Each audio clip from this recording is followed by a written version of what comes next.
ফজরের 2 রাকাত সুন্নত এ পুরো দুনিয়া আর দুনিয়াতে যা কিছু আছে সব কিছুর চাইতে উত্তম।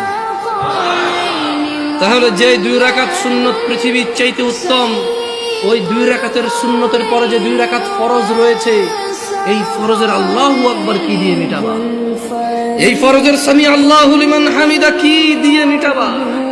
কত টাকার মালিক হয়েছে তুমি নামাজের কাফারা দিবা?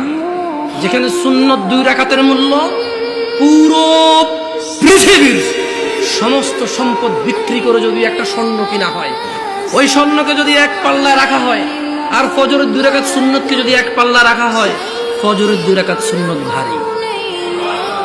ওই সুন্নত এত ভারী হলে ওই ফজরের নামাজের ফরজ যেটা তুমি ঘুমের মধ্যে কাটিয়ে দাও, ওই 2 রাকাত ফরজের আল্লাহু আকবার সামি আল্লাহু লিমান হামিদা আত-তাহিয়াতু সুবহান রাব্বিয়াল আযীম সুবহান রাব্বিয়াল আলা কি দিয়ে কিনবা? তুমি কি কয় টাকার মালিক হয়েছে যে 2 রাকাত সুন্নতি পুরো পৃথিবীর চাইতে উত্তম?